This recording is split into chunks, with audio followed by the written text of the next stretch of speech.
Yo, what's going on, everybody? It is Straight Out of Boston, and today I'm back for episode number 7, I believe we are up to, in the New York Mets Dynasty series here on Out of the Park Baseball 19. So today we are back with the first offseason we've got in this dynasty, coming off of an 87-win season. We made it all the way to the championship series before falling to the Chicago Cubs in 6 games. And unfortunately for all of my fellow Red Sox fans out there, we had to witness the New York Yankees topping the Cubs in the World Series in a pretty entertaining 7-game set. The Yankees actually trailed in the series 3 games to 2, but pretty big thing that happened in that series. Carl Edwards Jr. going down. He actually tore his flexor tendon in his elbow, and he missed the last couple games of the series.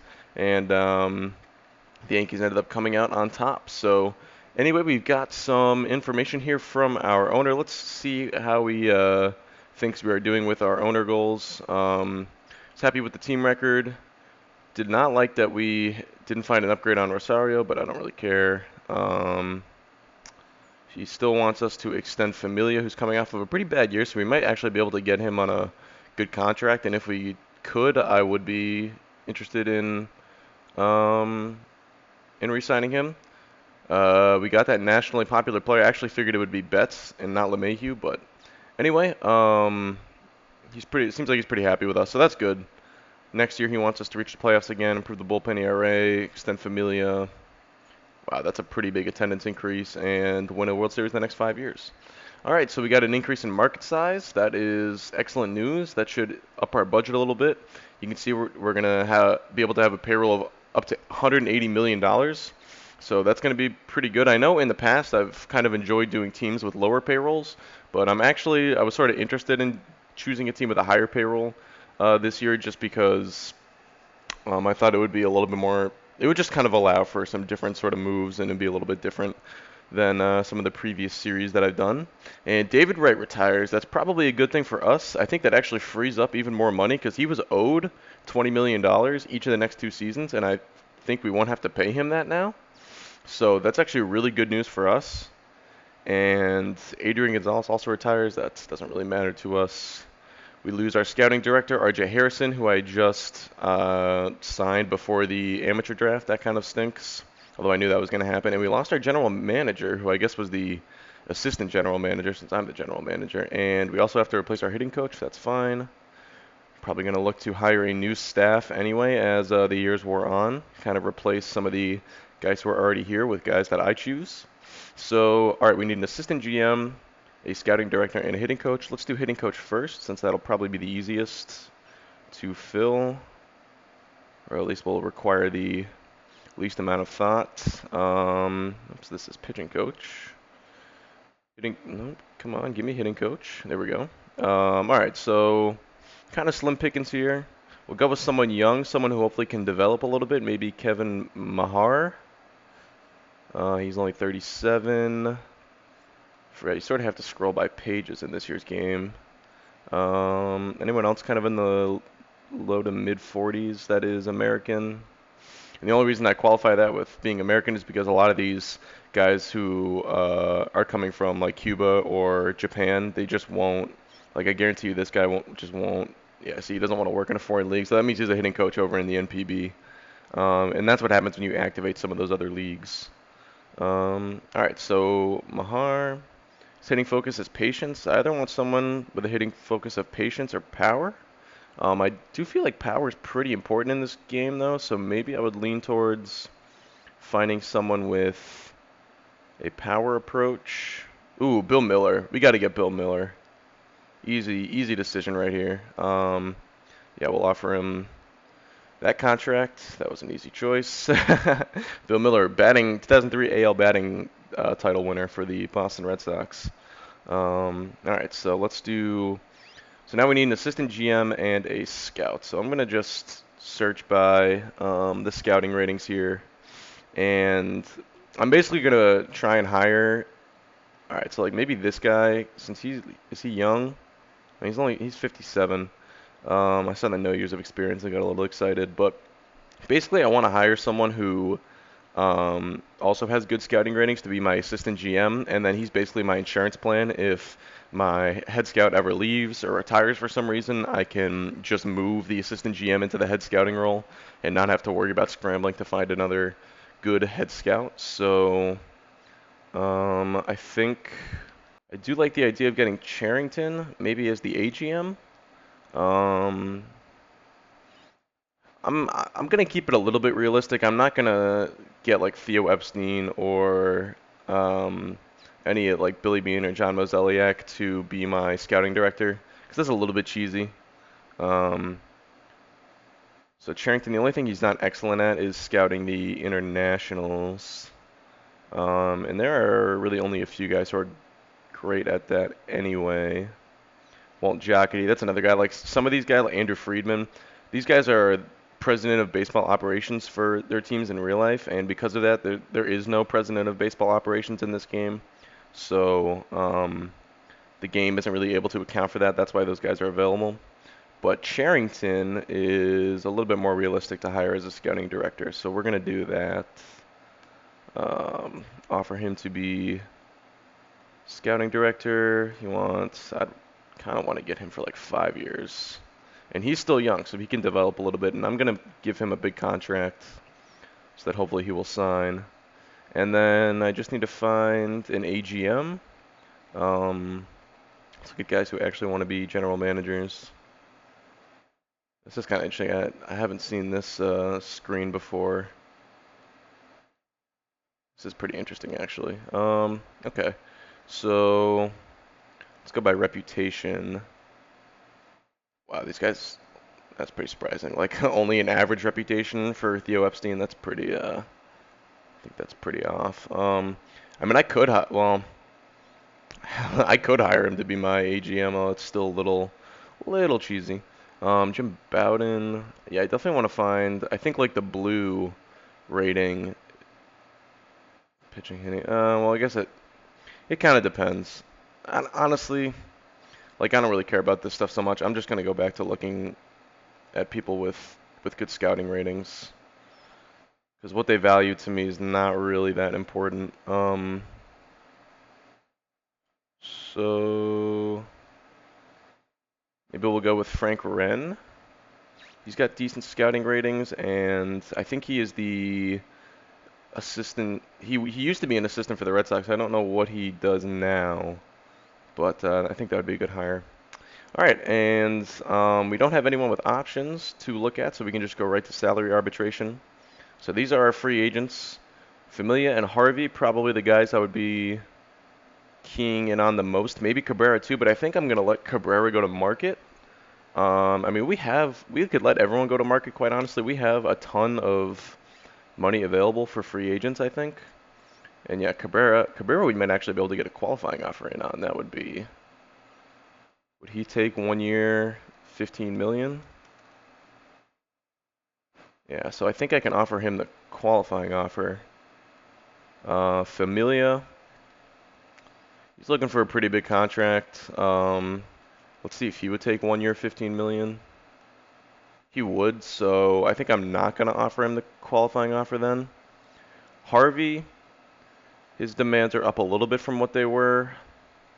It's pretty tempting because I kind of do want to keep Harvey around, but I don't want to. That would be like making an emotional decision just based on how he performed last year and the fact that he pitched really well in the playoffs in his 2 starts. And I know that that kind of line of logic never ever works, especially in this game. I mean, if you just look at his ratings, like he is not gonna have another 3.36 ERA next year. So I'm just gonna let him go. I know that's the right decision for the team, so I'm gonna stick to my plan there. And I think I'm just not gonna re-sign any of these guys right off the bat. The only thing is, I'm pretty sure Harvey would take 1 year, 15 million, but we'll check anyway. Yeah, he would. So I'm not going to offer him or Familia the qualifying offer. And then same with Ramos. Blevins, I would definitely be interested in bringing back. His ratings are still pretty good, I think. Relatively good. I think we're going to wait. We'll see how the reliever market plays out. So then we have some guys here we need to offer contracts to. Michael Conforto. And Conforto was definitely a guy I would think about extending. Although, honestly, we should wait till we get a head scout first. I'm going to skip forward a few days and wait till hopefully Charrington signs his contract. Just that I can look at the head scout ratings, and if there's a guy I decide I want to shop around or something, um, then I would be able to do that. And have my head scouts ideas of what the potential returns would be. But I think I saw in the latest update for this game you can actually shop multiple players at once. So you could shop like packages of players and see what returns those might garner. I think that was in the latest update, so I'll be curious to see if we're able to do that. And there we go. Charrington does sign on with us, so that's good to see. This is a pretty interesting story. Something about Cespedes apparently fixing something in his swing, and I don't know. I'll be curious to see if maybe he has a big year next year or something. I don't know. But either way, let's see. Did we win any gold gloves? I guess we would have been alerted to it if we did, so we definitely didn't. All right, let's go back to salary arbitration screen. So Conforto, he is open to an extension, and that's pretty good. That would be pretty good dollar value to get him at. If we did 7, 10, 13, and then that fourth year would be his first free agent year. If we did something like a 5-year deal where we're locking him into, pretty team-friendly salaries. We could even do 6 years. So it would cover his age, we'll just call next year is 26, his age 26 season, so 26, 7, 8, 9, 30, and 31. And then he'd be hitting the market right before 32 again, which is right around when we would probably be thinking about letting him go. So, all right, I think I'm going to offer that, and it looks like he's going to take it. So that would be a good extension for us. Mookie Betts, I would be pretty interested in getting an extension done with him as well, especially considering the year he's coming off of. But, ooh, his demands are not high either. So, yeah, we're definitely going to try and work something out with him. How about we go 13, 16, and then he's a free agent after that, so we'll try 19. And I honestly don't want him to have that player opt-out. So this would be his age, 26. So same idea as Conforto. So we'll do 6 years then. We'll try to get them both for 6 years, and that could be 2 of our 3 outfielders for the long term. I think I like that deal. All right, so I think we are going to be able to lock up 2 of our premier outfielders to long-term deals. That is great, great news. Wilmer Flores, not well. See, the thing is, like, I'm in the mindset of being so cheap, like I am with the Oakland A's in that save. But I really like I wouldn't really want to be paying someone who I think is going to be a bench player $4 million. But honestly, with the Mets and the budget we have, it's probably not that big of a hindrance for us to do. But I'm going to wait on that, maybe shop him around or see if I can include him in a trade. Plawecki I'm going to keep, as well as d'Arnaud. D'Arnaud's actually looking for pretty big demands here, so I'm willing to pay him $9 million, but I'm definitely not committing to him long term as the catcher of the future for this team. Rodon I'm going to bring back, even though this is a little bit pricey for someone who really didn't produce for us after we traded for him. But there's still the potential that he could regain his old form, perhaps. So I'm gonna keep him for now. Hansel Robles, looking for $1 million. Think we're good paying him that. Although the bullpen definitely something I'm gonna look to attack in the free agent market potentially. Betances looking for $7.2 million. Not too worried about paying him that, although that is still pretty pricey, and he is a year away from free agency. I think d'Arnaud is also a year. No, d'Arnaud is a year away from free agency. So yeah, he's another trade candidate maybe, but we'd have to find a catching solution. But since we know we're probably going to have to find a catching solution in 1 year anyway, it's not a bad idea to start thinking about that now. Zach Wheeler we will bring back. He could be either a 4th or 5th starter for us or potentially a swing man in the bullpen. Syndergaard, of course, we want to keep. And Syndergaard I would love to get an extension done with because he's consistently one of the highest rated pitchers in this game. And whew, that is pretty pricey. Let's see if we can negotiate him down a little bit. Maybe go 14. Man, even that's still really Could we even do 12, 18, and then like 22? I would be shocked if he took this based on his initial ask. And we'll even go 7 years on him because I think it's going to be important to keep him. Let's see. Yeah, he's not really looking for that. Well, I feel like the longer we wait, the more expensive he is going to become, but he's also coming off of a really good year. So maybe if he has not as good of a year next year, the demand could come down, but we'll play his game a little bit. We'll up the offer, and this 4th year we'll do 20.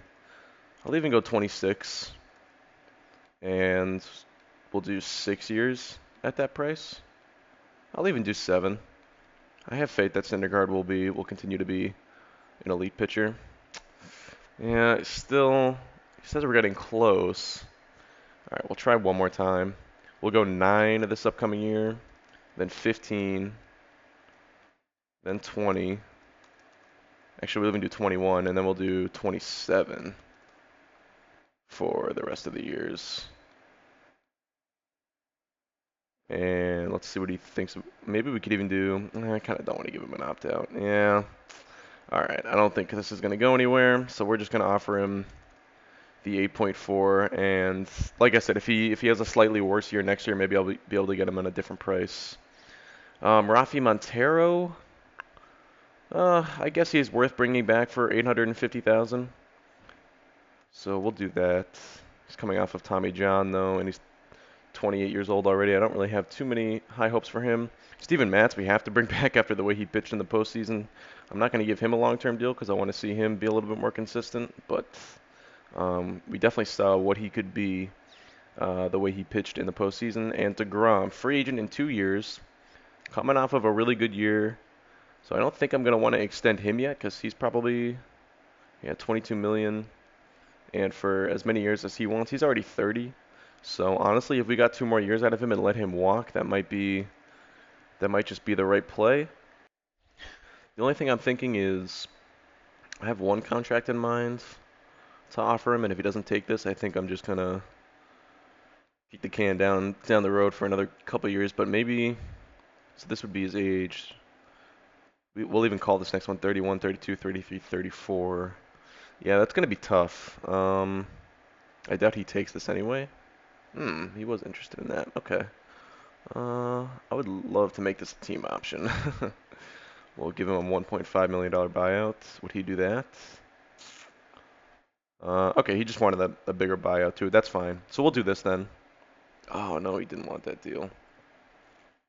All right, if we want to do DeGrom, we have to do the initial deal we offered. So I think I'm going to lock him in for 4 years. It's a little bit risky, but it's better than, I mean, a contract we would have to offer him next year would probably also have to be 4 or 5 years, which locks us into him 1 year longer than we could do now. So I think we're going to do it this way. That way we only have him through his age 34 season.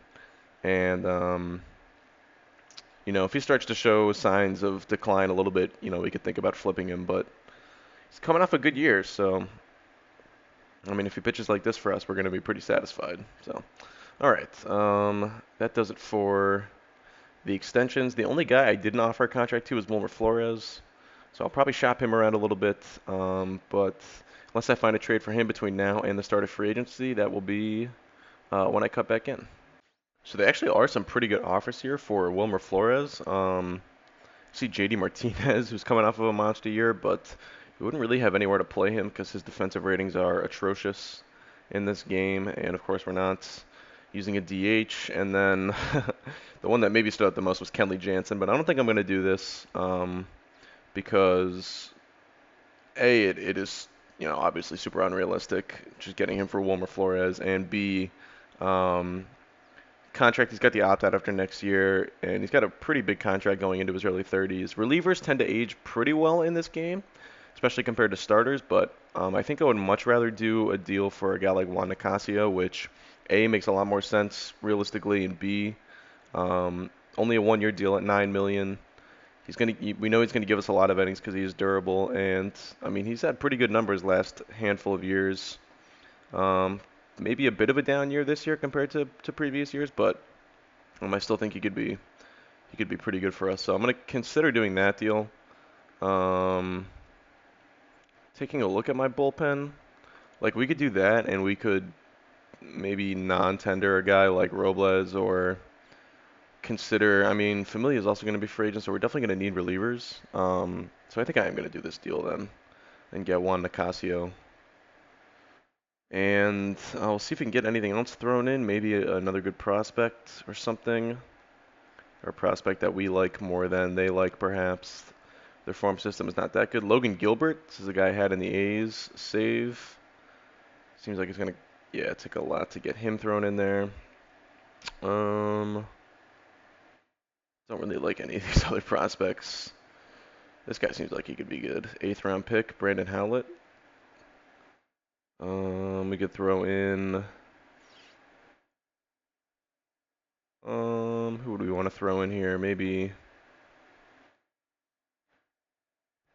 He's got good personality ratings. What about that 17-year-old we saw that was a half-star rating? This guy, Hernandez. Yeah, he also has good personality ratings, so, oh yeah. And look at this. Yeah, alright, we're definitely gonna keep him. Look at the other options. Zapucki maybe would be an option. Couple starters we could potentially give up. I'm gonna look at Zapucki in a sec. Maybe, yeah, maybe an easy one to do would be like Andrew Church, I think. He's got good personality. So I was told in the comments like to really keep an eye on the personality ratings in this year's game, that they're very, very important. So that's why some of these like two-star players actually are being valued, relatively highly. Marcos Molina. So like this would be an easy one to give up because we already are paying him a major league contract, and his ratings are definitely not the best. So I think I would consider doing that maybe. The other one was this James. See, that's kind of a more ambiguous personality, but he's got decent OSA potential ratings. So I think I'm gonna consider doing Molina to get Howlett. Howlett I definitely like, because he's got good power. And our scout thinks he can be a decent starter at third base. His defense is not that good, but I still sort of like his prospects as a big league bat. So I think I'm going to throw in Molina and try to get Howlett. And then we'll do Flores for Nicasio as well. And we'll just see how much we can maybe get them to retain on his salary. All right, they will do 20%, so we'll save about 1.8 million next year doing this. So we're going to do this trade. And all right. So the offers we're getting for d'Arnaud are pretty much all guys on big contracts, at least any of the good offers we're getting. And yeah, pretty much any offer actually, except for maybe, I guess, like JC Ramirez.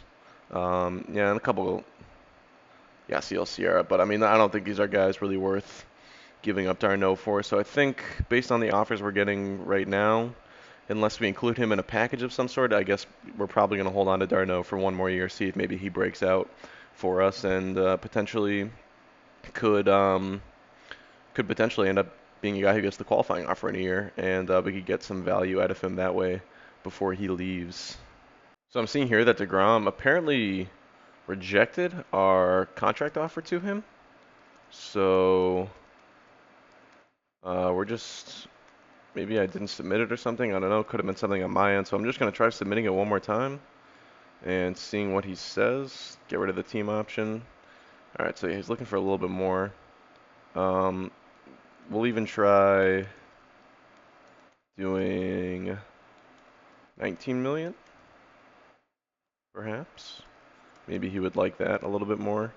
I mean, he seemed like he was ready to do it initially, and then I kind of went back and messed it up. So we'll see if he takes that now.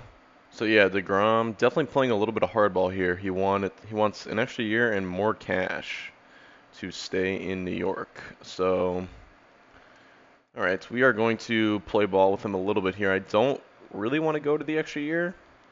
but I'm definitely willing to up the cash a little bit. So let's try making him $20 million in years 3 and 4. And we made these 13 and 16. And he is not liking that. So, alright, how about we try 15, then 18, and then 21. Because I'm giving in right here. This is not what I initially had in mind. But we'll see. And yeah, he's really, now his negotiation mood is getting pretty sour. So I'm just going to offer him 1 year, 16 million. Since I think that's, yeah, his arbitration estimate is 15 points. Basically, I'll be cheap a little bit here. I'll do 15.8. And we're just going to sign him. Kick the can down the road 1 more year, like I said I initially was going to do. And we'll see what happens. I'm curious to see if we... Ooh, DeGrom was second in the Cy Young voting with a 2.82 ERA. Look at the Nationals. They got great years out of Gio Strasburg and Sean Doolittle. Wow, look at Doolittle, 86 strikeouts to 8 walks. That is very impressive. And he only gave up 3 home runs. He was worth 3 wins as a reliever in 72 and 2/3 innings. That is impressive stuff. Syndergaard not getting any votes. That I'm pretty surprised to see. But DeGrom came in second, so that's pretty cool. And something to monitor here too. Conforto also has not signed his extension, but it looks like he's still pondering the offer at least.